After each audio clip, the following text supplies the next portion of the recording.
Sir. Start பண்ணலாம் teacher. Good evening students. நம்ம இன்னைக்கு அல்ஜிப்ரா பார்க்க போறோம். ஓகே, லாஸ்ட் கிளாஸ்ல நம்ம அல்ஜிப்ரா ஸ்டார்ட் பண்ணிட்டோம். ஓகே, இப்போ அல்ஜிப்ரானா என்ன, எதுக்கு யூஸ் ஆகுது அப்படின்னு பார்க்க போறோம். அல்ஜிப்ராங்கிறது எதுக்குன்னா நம்ம அன்னோன் வேல்யூஸ் ஃபைண்ட் பண்றதுக்காக தான், தெரியாத எண்ணை கண்டுபிடிக்கிறதுக்கு. இப்போ 6உடன் எதை கூட்டினால் 10 கிடைக்கும் அப்படின்னு கேட்கிறப்போ நீங்க எல்லாரும் என்ன ஈஸியா சொல்லிடுவீங்க, 4ஐ கூட்டினால் 10 கிடைக்கும் அப்படின்னு சொல்லுவோம் இல்லையா. அந்த அன்னோன் வேல்யூ, எதை கூட்டினால் தெரியாத எண் என்ன அப்படிங்கறத கண்டுபிடிக்கிறது தான் நம்ம அல்ஜிப்ரா யூஸ் பண்றோம். ஓகே, அந்த அல்ஜிப்ராங்கிறதுல நம்ம என்ன யூஸ் பண்ணோம், மோஸ்ட்லி வேரியபிள்ஸ். நம்ம லாஸ்ட் கிளாஸ்லயே இதெல்லாம் சொன்னா, நான் திரும்ப ரீகேப் பண்றேன். வேரியபிள்னா என்ன அப்படின்னு பார்த்தோம். Variable is an alphabet or term that represents an unknown number or unknown value. Variable அப்படிங்கிறது என்னன்னா அன்னோன் வேல்யூவை கண்டுபிடிக்கிறதுக்காக நம்ம யூஸ் பண்ணுவோம். அதை எந்த லெட்டர்ஸால வேரியபிள்ஸ் எல்லாம் டினோட் பண்றோம் அப்படின்னு பார்த்தோம்னா, small alphabet A to Z, எதை வேணாலும் எடுத்துக்கலாம். அந்த 26 லெட்டர்ஸ்ல எதை வேணாலும் எடுத்துக்கலாம். Aலேருந்து Z வரைக்கும் இருக்கிற எழுத்துக்களை எடுத்துட்டு இந்த வேரியபிளை அந்த தெரியாத எண்ணை குறிக்கிறதுக்கு நம்ம ஏன்னு எடுத்துக்குவோம். தெரியாத எண்ணம் இருக்கு இல்லையா, அன்னோன் வேல்யூவை ஏன்னு எடுத்துக்கலாம், எக்ஸ்ன்னு எடுத்துக்கலாம், Y Z எதை வேணாலும் எடுத்துக்கலாம்னு பார்த்தோம். அதே மாதிரி அதை நியூமரிக்கல், அந்த வேரியபிளோட வேல்யூ எப்படி இருக்குன்னா டிஃப்ரெண்ட் வேல்யூஸ் இருக்கும். நியூமரிக்கல் வேல்யூஸ்ல டிஃப்ரெண்டான மாறி மாறி வந்துட்டே இருக்கும். அந்த வேரியபிளை தமிழ்ல நம்ம மாறி அப்படின்னு நம்ம சொல்றோம். மாறுபடும் பல எண் மதிப்புகளை கொண்டதுனால அதுக்கு பேரு மாறி. அந்த மாறிகளை எந்த எழுத்துக்களால குறிக்கிறோம் அப்படின்னா Aலேருந்து Z வரைக்கும் இருக்கிற ஆங்கில எழுத்துக்களால குறிக்கிறோம் அப்படின்னு நம்ம லாஸ்ட் கிளாஸ்ல இதெல்லாம் பார்த்ததுதான். நான் திரும்ப உங்களுக்கு ரீகேப் பண்றேன். Okay, next, the letters A, B, C, etc., X, Y, Z are used to represent variables. மாறிகளை குறிப்பதற்கு A, B, C, X, Y, Z அப்படிங்கிற எழுத்துக்களால பயன்படுத்துகிறோம் அப்படின்னு படிச்சிட்டோம். ஓகே, அதுல இன்னொன்னு என்னன்னா, a quantity that takes different values is called a variable. எப்படி இருக்குன்னா, குவான்டிட்டி டிஃப்ரெண்ட் வேல்யூஸ் எடுத்துக்கும் இல்லையா, அதுதான் நம்ம என்ன சொல்லுவோம், ஒவ்வொரு கணக்குலையும் ஒவ்வொரு எக்ஸ் வந்து ஒரு சம்ல 1 இருக்கலாம், 2 இருக்கலாம் அப்படின்னு பார்த்தோம். மாறி என்பது வெவ்வேறான எண் மதிப்பை பெற்றிருக்கும் அப்படின்னு சொல்றோம். அதுக்கு இது வந்து ஆக்சுவலி எக்ஸசைஸ் 2.1ல இருக்கிற ஃபில்லப் சம்ஸ் தான் இது. If there are 5 students in a bench, then the number of students in n benches is 5 into n. Here n is a variable. இதுல எது வேரியபிள்னு பார்த்தோம்னா என்னங்கிறது தான் வேரியபிள். ஏன்னா ஆல்பபெட்ஸ் வந்திருக்கு, ஆல்பபெட்ஸ் வரது எல்லாமே வேரியபிள். இதை ஒரு நீள் இருக்கையில் 5 மாணவர்கள் அமர்ந்துள்ளனர். n நீள் இருக்கையில் உள்ள மாணவர்களின் எண்ணிக்கை n பெருக்கல் 5. இங்க என்னங்கிறது என்னது, மாறி அப்படின்னு நம்ம சொல்றோம், மாறி ஆகும். ஓகே, நெக்ஸ்ட்,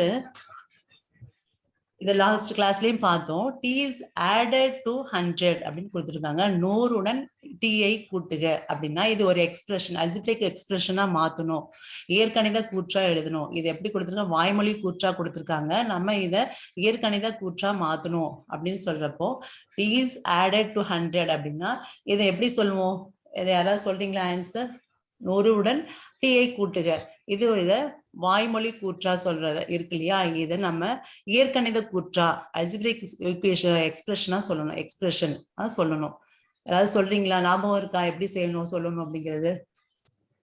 மெசேஜ் பண்ணுங்க, எனக்கு பார்க்கலாம், சேட் பண்ணுங்க. First T is added to 100 அப்படின்னு இருக்கு இல்லையா, அது அல்ஜிப்ரிக் ஸ்டேட்மெண்டா சொல்லணும்.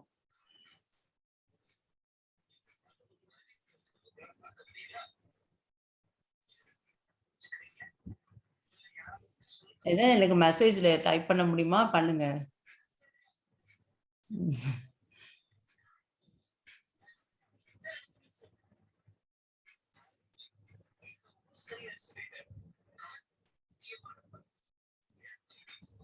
தெரியல ப்ளீஸ். சரி, ஓகே, நான் இதை சொல்றேன், அப்புறம் அதுக்கப்புறமா சம்ஸ் நீங்க ஆன்சர் பண்ணலாம். Okay, T is added to 100 அப்படின்னா 100உடன் T-ஐ கூட்டுங்கன்னா 100 plus T அப்படின்னு சொல்லுவோம். 4 times Q-னா Q-வின் 4 மடங்கு, அப்ப 4Q, 4 into Q இல்ல 4Q அப்படின்னு சொல்லுவோம்.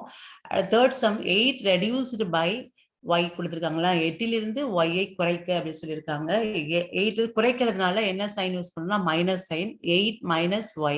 அடுத்து 56 added to 2 times of X இருக்கு இல்லையா, X-இன் 2 மடங்குடன் 56ஐ கூட்டுகன்னு சொல்லியிருக்காங்க. 2X plus 56 அப்படின்னு போடுவோம். Next 4 less than 9 times of Y அப்படின்றதுன்னா ஒய்யின் 9 மடங்கிலிருந்து 4 குறைக்க 9y மைனஸ் 4 அப்படின்னு நம்ம எழுதுவோம். நான் இதை சும்மா எக்ஸாம்பிள் சொல்லியிருக்கேன். இதுக்கு நம்ம அடுத்தடுத்த எக்ஸாம்பிள் பார்க்குறப்ப உங்களுக்கு இன்னும் கொஞ்சம் கிளியரா தெரியும். ஓகே, அல்ஜிப்ரிக் ஸ்டேட்மெண்ட் ஏற்கனவே கூற்ற எங்கெல்லாம் நம்ம அடிஷன் சைன் யூஸ் பண்ணணும், எங்க சப்ராக்ஷன், எங்க மல்டிபிளிகேஷன் சைன்ஸ் யூஸ் பண்ணணும், எங்க டிவிஷன் அப்படிங்கிறதுக்கு இந்த சின்ன சின்ன க்ளூஸ், இது என்னென்ன வேர்ட், இந்த வேர்ட் வந்துச்சுன்னா நம்ம பிளஸ் யூஸ் பண்ணணும் அப்படின்னு நம்ம பார்க்க போறோம். அடிஷன், அதுக்கு இந்த ஏற்கனவே கூற்றுகளை நம்ம எழுதுறப்போ அடிஷன் சைன் எப்ப எந்த வார்த்தைகள் எந்தெந்த வேர்ட்ஸ் வரப்போ நம்ம அடிஷன் சைன் யூஸ் பண்ணுவோம் அப்படின்னு பாத்தீங்கன்னா added to, sum of, increased by, more than, greater than, plus, older than, heavier, etc. அது தமிழ்ல எப்ப கூட்டல் குறி யூஸ் பண்ணுவோம் அப்படின்னு பாத்தீங்கன்னா கூட்டல், கூடுதல், அதிகரித்தல், பெரியது அப்படின்லாம் வந்துச்சுன்னா நம்ம கூட்டல் குறியை யூஸ் பண்ணணும். அதே சப்ராக்ஷனுக்கு minus, less than, subtracted from, difference of, decreased by, younger than, smaller than, இந்த வார்த்தைகள் இந்த வேர்ட்ஸ்லாம் வந்துச்சுன்னா நம்ம மைனஸ் சைன் கழித்தல் குறியை யூஸ் பண்றோம். அதாவது தமிழ்ல குறைத்தல், வித்தியாசம், சிறியது, இந்த வார்த்தைகள்லாம் வந்துச்சுன்னா அந்த அல்ஜிப்ரைக் ஏற்கனவே கூற்று எழுதுறப்போ நம்ம மைனஸ் சைன் யூஸ் பண்ணணும். நெக்ஸ்ட் மல்டிப்ளிகேஷனுக்கு times, multiplied by, product of, doubled, tripled, half of, etcetera, அதாவது மடங்கு, பெருக்கல், இதெல்லாம் அந்த வார்த்தைகள் வந்தா பெருக்கல் குறியை நம்ம யூஸ் பண்ணணும். நெக்ஸ்ட் டிவிஷனுக்கு divided by, quotient, into equal parts, 1/2, 1/3 அப்படிலாம் வந்ததுன்னா பிரித்தல், ஈவு, பாதி அல்லது அரை, 3/1 பங்கு, 4/1 பங்கு, 10/1 பங்கு அப்படிலாம் வந்ததுன்னா நம்ம என்ன யூஸ் பண்ணுவோம்னா வகுத்தல் குறிகளை யூஸ் பண்ணுவோம். இந்த வேர்ட்ஸ்லாம் நமக்கு ஒரு சின்ன க்ளூஸ் தான். இது எப்படின்னா பிளஸ் எப்ப யூஸ் பண்ணணும், இந்த வார்த்தைகள் வந்தா பிளஸ் பண்ணணும், அதுக்கு மைனஸ் அப்படிங்கிறதுக்காக இது கொடுத்துட்டு இருக்கோம். இதை பார்த்துக்கிட்டீங்கன்னா உங்களுக்கு ஈஸியா இருக்கும். ஓகே, நெக்ஸ்ட் இதுல இயற்கணித கூற்று கொடுத்துருக்காங்க, அல்ஜிப்ரிக் ஸ்டேட்மெண்ட் கொடுத்துருக்காங்க. இதை வாய்மொழி கூற்றா எழுத சொல்லியிருக்காங்க. இப்ப a+5 இருக்கு, இதை நம்ம வாய்மொழி கூற்றுல சொல்றப்போ எப்படி சொல்லணும் அப்படிங்கிறத பார்க்கலாம்.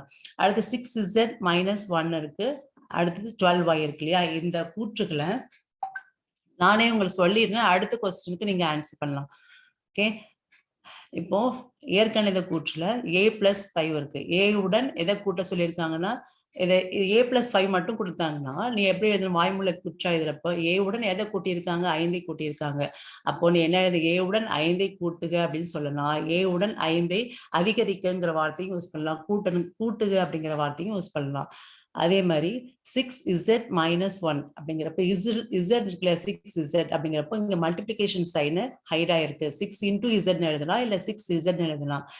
z-இன் 6 மடங்கிலிருந்து 1ஐ குறைக்க அப்படின்னு சொல்லியிருக்கோம். அடுத்தது 12y, y-இன் 12 மடங்கு அல்லது 12 மற்றும் y-ஐ பெருக்குக. இதுதான் இங்க 12y இருக்கு இல்லையா, இங்க நடுவுல என்ன சைன் ஹைடா இருக்கு அப்படின்னு பார்த்தோம்னா நம்ம எப்பயுமே அங்க இன்ட்டு போடணும், போடாமலும் எழுதலாம், அதனால இது கிடையாது. ஆனா அங்க என்ன சைன் ஹைடா இருக்குன்னு பார்த்தோம்னா இன்ட்டுங்கிற சைன் ஹைடா இருக்கு. பெருக்கல் குறி மடங்கு வந்திருக்கு இல்லையா, அதனால நம்ம இங்க என்ன யூஸ் பண்ணிருக்கோம், 12, அங்க பெருக்கல் வரணும். அதே y-இன் 12 மடங்கு அல்லது 12 மற்றும் y-ஐ பெருக்குக அப்படின்னு சொல்றோம். அடுத்து x டிவைடட் பை 6 அல்லது x/x டிவைடட் பை 6ங்கிறது x டிவைடர் சிம்பிள் போட்டு எழுதலாம், இந்த பார் போட்டு எழுதிக்கிறோம். x-ஐ r-ஆல் வகுக்க. இது அதே இங்கிலீஷ்ல இந்த அல்ஜிப்ரிக் ஸ்டேட்மெண்ட்ல a+5 5 more than a or increase, மோர்னாலும் இன்க்ரீஸ்னாலும் பிளஸ் தானே சைன், ஸோ அதனால இங்க என்ன பண்ணிருக்கோம், மோர் வந்திருக்கு, இங்க இன்க்ரீஸ் வந்திருக்கு. ஸோ இந்த இடத்துல a+5 அப்படின்னு சொல்லி எழுதிருக்கோம். 5 more than வெர்பல் ஸ்டேட்மெண்ட்டை நம்ம சொல்றப்போ 5 more than a are a is increased by 5 அப்படியும் எழுதலாம்.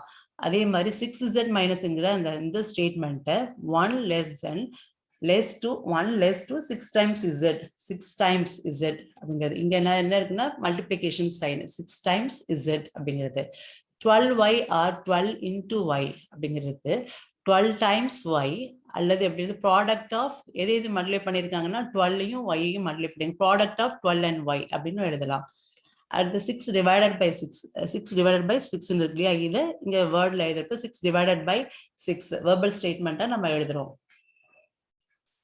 ஓகே, அடுத்தது இதுலயே வாய்மொழி வெர்பல் ஸ்டேட்மெண்ட் கொடுத்துட்டாங்க. நம்ம அல்ஜிப்ரிக் ஸ்டேட்மெண்ட்டை நம்ம எழுதுறப்போ எண்ணின் 7 மடங்கிலிருந்து 5ஐ கழிக்கன்னு இருக்கு.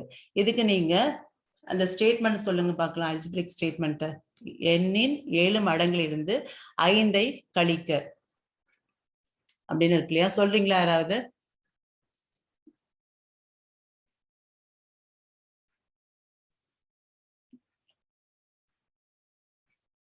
7n minus 5 சொல்லியிருக்கீங்க. ஓகேமா, வெரி குட். ஓகே, அடுத்ததுக்கு எக்ஸ் மற்றும் 4 கூட்டுக அப்படின்னு சொல்லியிருக்காங்க. அதுக்கும் நீங்க பண்ணிருக்கலாம். அதுக்கு ஆன்சர் மதுமிதாலாம் ஆன்சர் பண்ணிருக்கு. First question very good. Second question Kelvin போட்டிருக்கு எக்ஸ் பிளஸ் 4. வெரி குட்மா மதுமிதா, ரைட், வெரி குட். எல்லாருமே எக்ஸ் பிளஸ் 4 போட்டீங்க. தேர்ட் கொஸ்டினுக்கு ஒயின் 3 மடங்கு 3 மடங்கு 8ஆல் வகுக்க.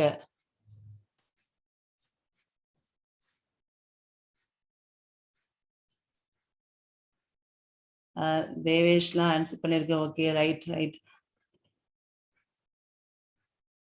எக்ஸ் பிளஸ் 4 போட்டிருக்கீங்க. ஒயின் 3 மடங்கிலிருந்து மடங்கை 8ஆல் வகுக்க அதுக்கு. ஓகே, அடுத்து ஃபோர்த் கொஸ்டின் பாருங்கம்மா. 11ஐ எம்மால் பெருக்குக. அப்ப என்ன பண்ணணும் அதுக்கு? ஃபோர்த் கொஸ்டினுக்கு என்ன ஆன்சர்? y/8 போட்டிருக்கீங்க. சரி, ஓகே. நம்ம செக் பண்ணலாம். நிறைய பேர் நிறைய ஆன்சர் சொல்லியிருக்கீங்க. ஓகே, நம்ம நெக்ஸ்ட் அந்த ஆன்சரை நம்ம செக் பண்ணிடலாம். ஓகே, பார்க்கலாம். பார்த்துக்கோங்க. இப்போ எண்ணின் 7 மடங்கிலிருந்து 5ஐ கழிக்க அப்படிங்கிறதுக்கு 7n. எண்ணின் 7 மடங்கு இல்லையா? அப்போ 7 பெருக்கல் என்ன 7n. அதிலிருந்து 5ஐ கழிக்கங்கிறதுனால மைனஸ் சைன் யூஸ் பண்ணியிருக்கோம். இந்த ஸ்டேட்மெண்ட் எழுதுறப்போ, அல்ஜிபிரிக் ஸ்டேட்மெண்ட் எழுதுறப்போ 7n minus 5. எக்ஸ் மற்றும் 4ஐ கூட்டுக அப்படிங்கிறப்போ நிறைய பேர் எல்லாருமே கரெக்ட் ஆன்சர் சொன்னீங்க இல்லையா? எக்ஸ் மற்றும் 4ஐ கூட்டுக அப்படிங்கிறப்போ எக்ஸ் பிளஸ் 4 கூட்டுகன்னு வந்தது. அதனால நம்ம என்ன சைன் யூஸ் பண்ணோம்? பிளஸ் சைன் யூஸ் பண்ணோம். ஒயின் 3 மடங்கை 8ஆல் வகுக்க அப்படின்னு சொல்லியிருக்காங்க. ஸோ 3 மடங்கு 3y அப்படிங்கிறத எதால வகுக்கணும்? 8ஆல். வகுத்தல் அப்படிங்கிறதுனால வகுத்தல் குறி 8 அப்படின்னு போடலாம். இந்த வகுத்தல் சிம்பிள் போடலாம், இந்த சிம்பிள் டிவிஷன் சிம்பிள் போடலாம். அப்புறம் இல்லைன்னா இந்த ஸ்லாஷ் போடலாம். 3y divided by 8 அப்படின்னு நம்ம போடலாம். அடுத்து 11ஐ எம்மால் பெருக்குகன்னு சொல்லியிருக்காங்க. ஸோ 11m இல்ல 11 into m. அப்ப இந்த 11ங்கிறது m, இந்த இன்டூ இருக்குல்ல போடலாம், இல்லைன்னா வெறும் 11m கூட எழுதலாம். அது தப்பு கிடையாது. பட் இங்க என்ன இருக்குன்னா 11 இன்டூ இருக்குங்கிறத நம்ம மறக்க கூடாது. இதோட வேல்யூ போறப்ப நம்ம என்ன பண்ணிடக்கூடாது? இதோட எம்மோட வேல்யூ 4னா வெறும் 4 போடக்கூடாது, இன்டூ 4 அப்படின்னு போடணும். அது நல்லா ஞாபகம் வச்சுக்கணும். ஓகே, அங்க இன்டூ சைன் இருக்குங்கிறத ஞாபகம் வச்சுக்கணும். ஓகே, இதை பார்த்துட்டோம் இல்லையா? நெக்ஸ்ட் இதே இங்கிலீஷ்ல பார்த்தோம்னா 7 times of n minus 5 அப்படிங்கிறப்போ 7n minus 5. the sum of x and 4ங்கிறப்போ x plus 4 நம்ம எழுதுறோம். ஸ்டேட்மெண்ட் எழுதுறப்போ வெர்பல் ஸ்டேட்மெண்ட் அல்ஜிபிரிக் ஸ்டேட்மெண்ட்டா மாத்துறப்போ 3 times y is divided by 8ங்கிறப்போ 3y divided by 8னு எழுதிருக்கோம். 11 is divided by mங்கிறப்போ 11 is multiplied by mங்கிறப்போ 11 into m or 11m அப்படின்னு சொல்லி போட்டோம். ஓகே, எல்லாருக்கும் புரிஞ்சுக்கு நிறைய பேர் ஆன்சர் பண்ணியிருந்தீங்க. வெரி குட்மா. நெக்ஸ்ட் இது வந்து ட்ரை தீஸ்ல புக்ல இருக்கிறதுல தான் இதுவும் ட்ரை தீஸ் சம் கொடுத்துருந்தாங்க. நான் இதை உங்களுக்கு எக்ஸ்பிளைன் பண்ணி சொல்றேன். இது பாத்தீங்கன்னா 5 8 இது பாருங்க, ஃபர்ஸ்ட் சப்டிவிஷன்ல 5 8 11 14 நெக்ஸ்ட் 3 டிஜிட்ஸ் கேட்டிருக்காங்க. நம்ம இதை பாக்குறப்பே எல்லாருக்கும் என்ன தெரியுது? 5க்கும் 8க்கும் எவ்வளவு டிஃபரன்ஸ் பாக்குறோம், எவ்வளவு இருக்கு, எது ரைஸ் ஆயிருக்கு, ஆட் பண்ணிருக்காங்க. 5ஓட 3 ஆட் பண்ணி 8. அப்ப 8ஓட 3 ஆட் பண்ணா 11, 11ஓட 3 ஆட் பண்ணா 14. நெக்ஸ்ட் நம்பர் ஸ்டார்ட் பண்ணுங்க. எனக்கு நெக்ஸ்ட் நம்பர் 3 ஆட் பண்ணா 17. ஓகே, பிரீத்தி நிறைய பேர் 17 போட்டிருக்கீங்க. ஓகேமா, வெரி குட். நெக்ஸ்ட் 3 டிஜிட்ஸ் கேட்டிருக்காங்க, 3 நம்பர்ஸ் கேட்டிருக்காங்க. 3 dash 17 20. Okay, very குட்மா. 20. அப்போ நெக்ஸ்ட் 23. எல்லாம் ஓகேமா, வெரி குட் வெரி குட். ஈஸியா இருக்குல்ல? இது புரிஞ்சிருச்சு இல்லையா? ஓகே, நெக்ஸ்ட் நம்ம பார்க்கலாம். இப்போ செகண்ட் சப்டிவிஷன்ல இது நம்ம நல்லா கவனிக்கணும். இது நம்ம புக்ல இருக்கிற கொஸ்டின் தான். நான் இதை உங்களுக்கு எக்ஸ்பிளைன் பண்ணிருக்கேன். நீங்க இதை பார்த்துட்டு அப்புறம் அந்த புக்கை பார்த்தீங்கன்னா உங்களுக்கு ஈஸியா இருக்கும். ஓகே, இப்போ 15,873 into 7 அதோட வேல்யூ என்ன சொல்லியிருக்காங்கன்னா இங்க கொடுத்துருக்காங்க இல்லையா? என்ன கொடுத்துருக்காங்க? 1,11,111 அப்படின்னு கொடுத்துருக்காங்க இதோட வேல்யூ. அதே மாதிரி இங்கேயும் என்ன பண்ணிட்டு இருக்காங்கன்னா 7ங்கிறத இதோட மல்டிபிள் தான். இங்க என்ன இருக்கு? கொஸ்டின்ல ஆன்சர் கொடுத்துட்டாங்க. அதே நம்பர் கொடுத்துட்டு இங்க 14 கொடுத்துருக்காங்க. இங்க 7 14 கொடுத்துருக்காங்க. அதோட வேல்யூ என்ன இருக்குன்னா 2,22,222 அப்படின்னு போட்டிருக்காங்க. நம்ம என்ன கண்டுபிடிக்கணும்னா இதே வேல்யூ கொடுத்துட்டு இங்க 21 கொடுத்துட்டாங்க. அடுத்தது அதே மாதிரி இதே நம்பர் சேம் நம்பர் கொடுத்துட்டு இங்க 28. இதை நம்ம நல்லா பார்த்தோம்னா என்ன தெரியுது? இது 7ஓட மல்டிபிள்ஸ் சரியா? இது 7, 14, 21, 28. இதை பார்த்தோன்னே எல்லாருக்கும் 7 டேபிள் ஞாபகம் வந்துடணும். ஓகே, இதுக்கு ஆன்சர் நம்ம எப்படி கண்டுபிடிக்கணும்னா, ஃபர்ஸ்ட் இதை கிவன் நமக்கு இதுதான் கொடுத்துருக்காங்க. இதை மல்டிப்ளை பண்ணா 15,873 into 7 வந்து வேல்யூ கொடுத்தாச்சு. நம்மள கண்டுபிடிக்க சொன்னது அடுத்த ஸ்டெப் என்னன்னா இன்டூ 21. 7க்கு பதிலாக இங்க என்ன கொடுத்துட்டாங்க 21. நம்ம இதை 7ஓட மல்டிபிளா நம்ம என்ன பண்ணிருக்கோம், ஸ்பிளிட் பண்ணி எழுதலாம் இல்லையா? அப்ப 7 21 பார்த்தோடனே நம்ம என்ன பண்ணோம், 7 into 3 அப்படின்னு நம்ம ஸ்பிளிட் பண்ணி எழுதிட்டோம். புரியுதா? அடுத்த ஸ்டெப் எழுதிட்டோம். சோ ஆனா இங்க நமக்கு என்ன கொடுத்துருக்காங்க, இதோட வேல்யூ நமக்கு தெரிஞ்ச வேல்யூ, ஆல்ரெடி தெரிஞ்ச வேல்யூ தானே இங்க இருக்கு இல்லையா? இது வரைக்கும் இதோட வேல்யூ என்ன கொடுத்துருக்காங்களோ அதை நம்ம இங்க சப்ஸ்டியூட் பண்றோம். இதுக்கு பதிலாக 15,873 into 7க்கு பதிலாக நம்ம கிவன் வேல்யூவை இங்க சப்ஸ்டியூட் பண்றோம். இன்டூ 3 தானே இங்க ஒரு மல்டிபிள்ஸ் பிரிச்சு எழுதிட்டோம். இங்க இன்டூ 3. அப்ப இதை 1ஆல மல்டிப்ளை பண்றது நமக்கு எல்லாருக்குமே ஈஸி தானே. 183 அப்படின்னு பண்றப்போ இந்த ஆன்சர் வந்துடுச்சு. அதே மாதிரி நெக்ஸ்ட் என்ன கேட்டாங்க கொஸ்டின்ல, into 28 given number 15,873 into 28 கொடுத்தாங்க. நம்ம என்ன பண்ணோம், இதையும் ஸ்பிளிட் பண்ணி 7ஓட மல்டிபிள் 7 into 4 அப்படின்னு நம்ம இங்க எழுதுறோம். 28க்கு பதிலா 7 into 4 சேம் தான். இங்க இருக்கிற வேல்யூ அப்படியே இங்க சப்ஸ்டியூட் பண்றோம். அப்புறம் into 4 இங்க போடுறோம். அதை நம்ம 1ஆல மல்டிப்ளை பண்றப்போ இந்த வேல்யூ வந்துச்சு 4,44,444. புரியுதா இந்த சம்? இது ட்ரை திஸ்ல இருக்கு, நீங்க இதை ஒர்க் அவுட் பண்ணி பாருங்க. ஓகே,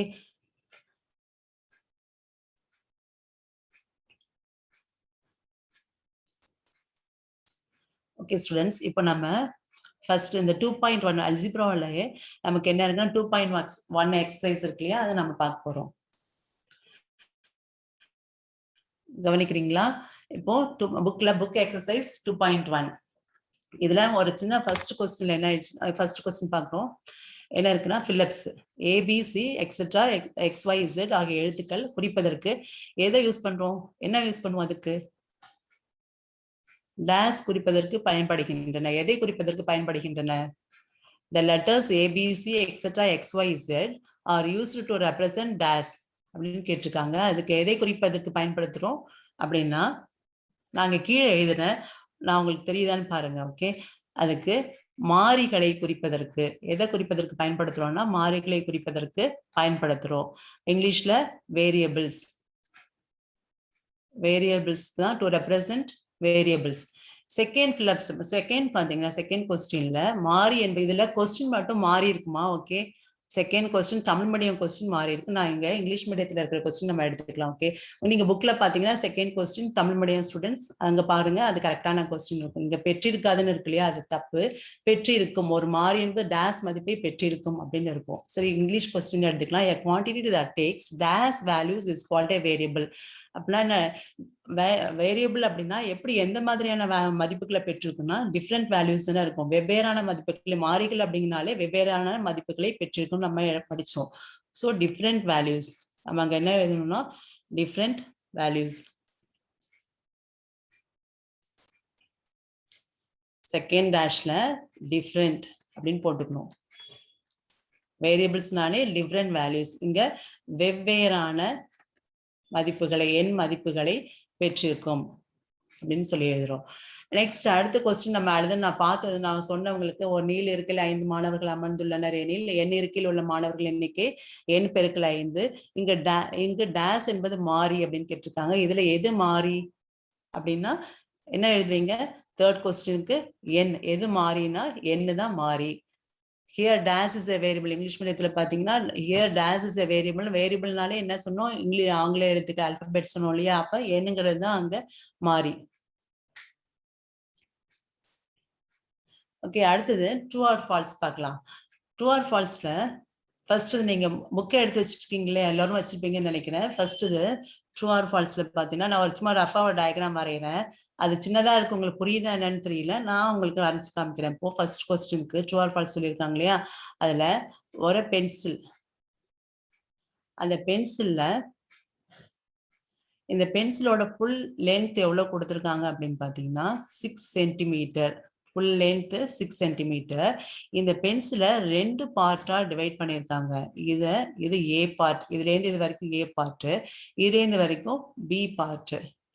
அங்க புக்ல இருக்கு. நான் உங்களுக்கு அது கிளியரா இருக்கா, சின்ன சின்ன லெட்டர்ஸா இருக்கா அப்படிங்கிறதுனால நான் உங்களுக்கு வரைஞ்சு காமிச்சிட்டு இருக்கேன். ஓகே, இந்த பென்சிலோட ஃபுல் லென்த் எவ்வளோன்னா 6 சென்டிமீட்டர். இங்க ஏல இருக்கு இல்லையா, கேபிட்டல் ஏ, அந்த கேபிட்டல் ஏல இது வரைக்கும் இந்த மார்க் வரைக்கும் எவ்வளோலாம் லென்த்னு சொல்லியிருக்காங்கன்னா ஏ, வெறும் ஏ, ஸ்மால் ஏன்னு கொடுத்துருக்காங்க. நம்மளை என்ன கண்டுபிடிக்க சொல்லியிருக்காங்கன்னா பி, இந்த டிஸ்டன்ஸ் இருக்கு இல்லையா, இந்த ஏ முடிகிற இடத்துல இருந்து பென்சிலோட எண்டு வரைக்கும் எவ்வளோ டிஸ்டன்ஸ், அந்த லென்த், அதோட லென்த், இந்த பியோட லென்த் எவ்வளோன்னு கேட்டிருக்காங்க. இப்போ கொஸ்டின் படிச்சு பார்த்தீங்கன்னா புரியும். இந்த லென்த் ஆஃப் பார்ட் பி இந்த பென்சில் இஸ் ஷோன் இன், அவங்க என்ன ட்ரூ ஆர் ஃபால்ஸ்ல என்ன கொடுத்துருக்காங்க, ஏ மைனஸ் 6 கொடுத்துருக்காங்க. நம்ம ஆக்சுவலா எப்படி எழுதணும், பியோட இந்த நீளம் கண்டுபிடிக்கணும்னா பென்சிலோடைய ஃபுல் மொத்த நீளத்திலிருந்து எதை கழிக்கணும்னா ஏனுடைய நீளத்தை கழிக்கணும். அப்ப நம்ம எப்படி எழுதுவோம், பியினோட நீளம் equal to B equal to அப்படின்னு சொல்லிட்டு நம்ம எப்படி எழுதுவோம், 6 மொத்த நீளத்திலிருந்து எதை கழிப்போம்னா ஏனுடைய நீளத்தை கழிப்போம். 6 மைனஸ் ஏ அப்படின்னு நம்ம எழுதணும். அதுதான் கரெக்டான எக்ஸ்பிரஷன். பட் அவங்க என்ன கொடுத்துருக்காங்க, ஏ மைனஸ் 6 கொடுத்துருக்காங்க. ஸோ அதனால ஃபர்ஸ்ட் இது ஃபால்ஸ். புரியுதா ஸ்டூடெண்ட்ஸ்? ஓகே, அவங்க என்ன மாத்தி கொடுத்துட்டாங்க இல்லையா, ஏ மைனஸ் 6 கொடுத்துட்டாங்க. பென்சில் பி பார்ட் இருக்கு இல்லையா, அதனோட லென்த் எப்படி கண்டுபிடிக்கணும் அப்படிங்கிறது 6 மைனஸ் ஏன்னு தான் போடணும். அதுக்கு பதிலாக அவங்க என்ன கொடுத்துட்டாங்க, ஏ மைனஸ் 6 கொடுத்தனால அந்த இது ஃபர்ஸ்ட் இது ட்ரூ ஆர் ஃபால்ஸ்ல ஃபால்ஸ். நெக்ஸ்ட் செகண்ட் கொஸ்டின் நீங்களே ரீட் பண்ணி பார்த்தீங்கன்னாலே புரியும்.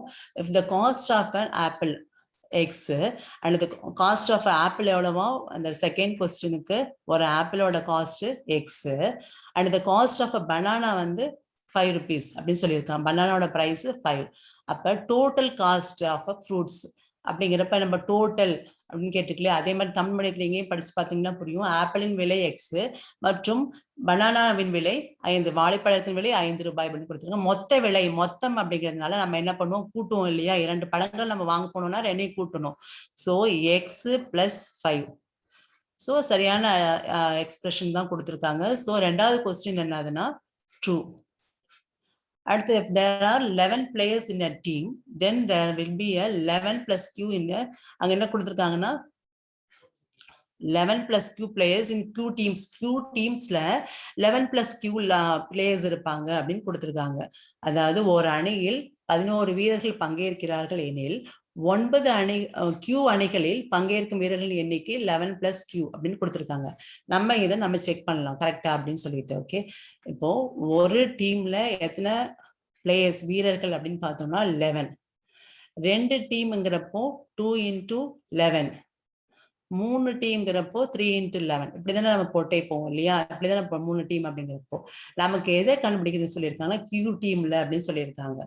இதெல்லாம் உங்களுக்கு இதை பார்த்தாலே தெரியும்ல, இதெல்லாம் என்னது, வேரியபிள்ஸ் மாறிக்கிட்டே இருக்கு இல்லையா, வெவ்வேறான மதிப்புகளை பெற்றிருக்கும். இது எப்பயுமே எப்படி இருக்கு, கான்ஸ்டன்ட் நிலையான மதிப்பாகவே இருக்கு. இது எந்த சேஞ்சுமே இல்லை. இங்கதான் இதோட வேல்யூ சேஞ்ச் ஆயிட்டு இருக்கு. அப்ப இதுதான் வேரியபிள் அப்படின்னு நமக்கு புரிஞ்சிருச்சு. ஸோ அப்ப என்ன பண்ணு, Q டீம் சொல்லியிருக்காங்களா, Q into 11 அப்படின்னு தானே போடணும். அப்ப தட் இஸ் ஈக்குவல் டு 11Qன்னு போடணும். அவங்க என்ன போட்டிருக்காங்கன்னா 11 plus Qன்னு போட்டிருக்காங்க இல்லையா. ஸோ இதுவும் ஃபால்ஸ். புரியுதா ஸ்டூடெண்ட்ஸ்? ஓகே, நெக்ஸ்ட்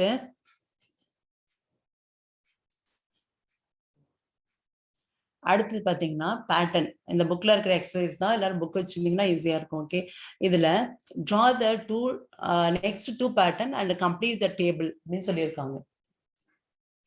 இந்த டேபிளை கம்ப்ளீட் பண்றதுக்கு இன்னும் 2 இதை வந்து பேட்டர்னை நம்ம வரைய சொல்லியிருக்காங்க. நான் உங்களுக்கு சும்மா வரைகிறேங்க ரஃப்ல.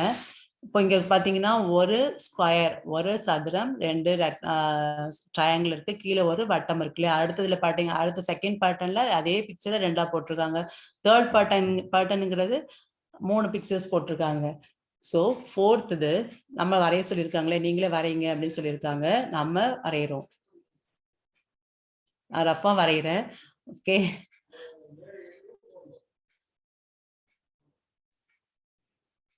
இதே பிக்சரை வரையணும். இதை வச்சு நம்ம ட்ரா பண்ண போறோம். நீங்களே வந்து நீங்க நோட்லயே வரைஞ்சு பார்க்கலாம். ரஃப்ல வரைஞ்சு பார்த்தீங்கன்னா உங்களுக்கே புரிஞ்சிடும் எப்படி இந்த பேட்டர்ன் வந்துச்சு அப்படிங்கிறது. இப்போ 4 இதே பிக்சரை ஃபோர்த் டைம் வரைஞ்சாச்சு. இப்போ நம்ம இங்க என்ன எழுதணும் அப்படின்னு பாத்தீங்கன்னா, ஃபோர்த் இங்க கேட்டிருக்காங்களே ஸ்கொயர்ஸ், இங்க பார்த்தாலே உங்களுக்கு புரியும். Shapes first pattern, second pattern, third பேட்டர்ன்ல இருக்கு. ஃபோர்த் அண்ட் ஃபிஃப்த் நம்மள போட சொல்லியிருக்காங்க. ஃபர்ஸ்ட் பேட்டர்ன்ல என்ன ஸ்கொயர், எத்தனை ஸ்கொயர்ஸ்னா 1, செகண்ட் பேட்டர்ன்ல 2, தேர்ட்ல 3 இருக்கு. அப்ப இங்க ஃபோர்த் பேட்டர்ன்ல எத்தனை இருக்கு, எத்தனை ஸ்கொயர்ஸ் பாக்குறப்போ 4 ஸ்கொயர்ஸ் இல்லையா? சோ அங்க நம்ம என்ன பண்ணும், 4. அடுத்த சர்க்கிள்ஸ் எத்தனை இருக்குன்னு பாக்குறோம், 4 சர்க்கிள்ஸ். அதே மாதிரி ட்ரையாங்கிள்ஸ் எத்தனை இருக்குன்னு பாக்குறப்போ 6 ட்ரையாங்கிள்ஸ். ஓகேவா? அதே மாதிரி நெக்ஸ்ட் 5th பேட்டர்ன் வரையணும் அப்படிங்கிறப்போ 5th பேட்டர்னுக்கு என்ன பண்ணுவேன், இதே மாதிரி இதுலயே என்ன பண்றேன், இன்னொரு பிக்சர், ஒரு ஸ்கொயர், அப்புறம் இப்படி வரைஞ்சாச்சு. இப்போ இந்த பேட்டர்ன்ல எத்தனை இருக்கு, எத்தனை ஸ்கொயர்ஸ் இருக்குங்கிறப்போ 5, சர்க்கிள்ஸ் எத்தனை இருக்குன்னா 5, ட்ரையாங்கிள்ஸ் எத்தனை இருக்குன்னு பார்த்தோம்னா 8. ஓகே, புரியுதா ஸ்டூடெண்ட்ஸ்? இதை நீங்க நோட்ல செஞ்சு பார்த்தீங்கன்னா இல்லை புக்ல கூட நீங்க புரிஞ்சுக்கிட்டு செஞ்சுக்கலாம். ஓகே, அடுத்த கொஸ்டின், யூஸ் ஏ வேரியபிள். இந்த கொஸ்டின் நீங்க ரீட் பண்ணி பார்த்தீங்கன்னா variable which gives the number of ice candies அப்படின்னு சொல்லி கொடுத்துருக்காங்க. இதுல இந்த பேட்டர்ன் ஃபர்ஸ்ட் நம்ம பார்த்துலாம்.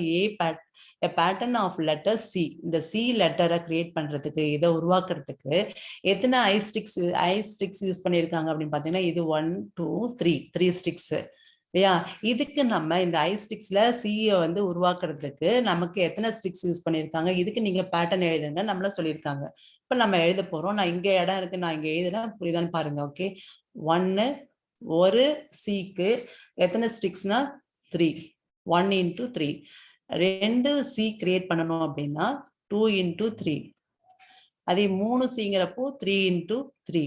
Next 4 into 3. அடுத்து 5 into 3.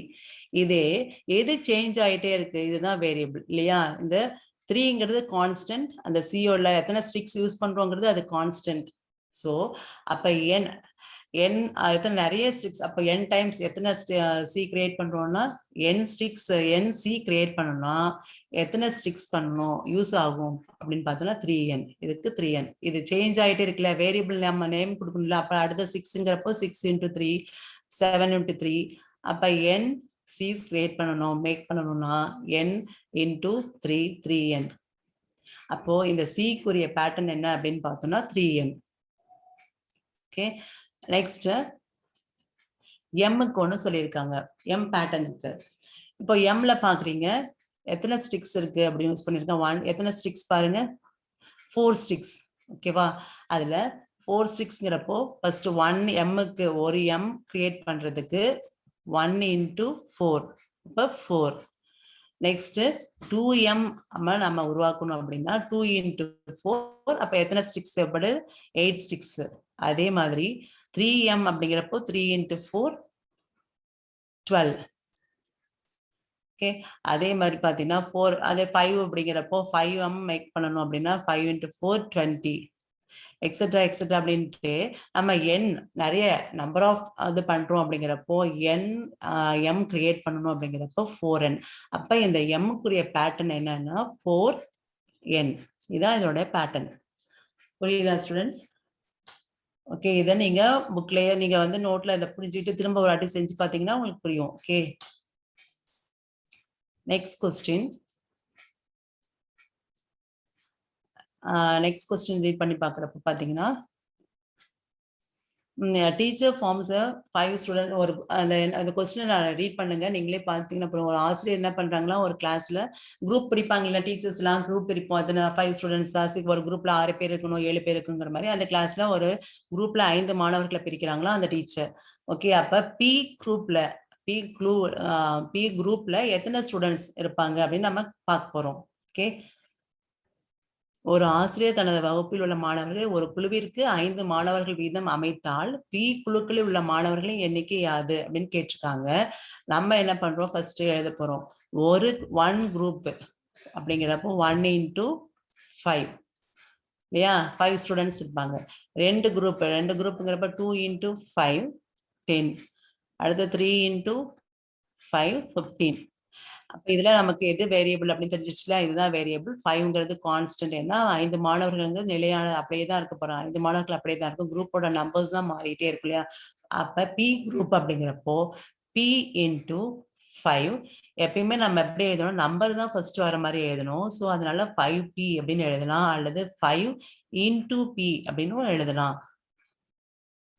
இதை நம்ம சப்போஸ் ஃபியூச்சர் அடுத்த கிளாஸ்ல நம்ம என்ன பண்ணுவோம், இந்த பியோட வேல்யூ சப்ஸ்டியூட் பண்ணுவோம். நம்ம பாட்டுக்கு என்ன பண்ணக்கூடாது, 5 அப்போ வந்து இந்த இங்க இன்டூ இருக்குங்கிறத ஞாபகம் வச்சுக்கணும். அப்ப இதுக்கு அந்த பி குழுக்குன்னு மாணவர்கள் எண்ணிக்கை ஆகுங்கிறப்போ 5p அப்படின்னு போடணும். புரியுதா ஸ்டூடெண்ட்ஸ்? ஓகே, 6th question பார்க்கலாம்.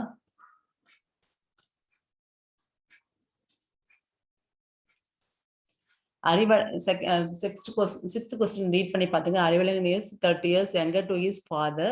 Write அறிவழகன்'s age in terms of his father's age. In terms of his father's age அப்படின்னு சொல்லியிருக்காங்க.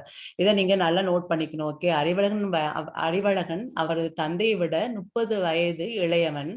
அறிவழகனின் வயதை அவரது தந்தையின் வயதை கொண்டு எழுதவும் அப்படின்னு சொல்லியிருக்காங்க.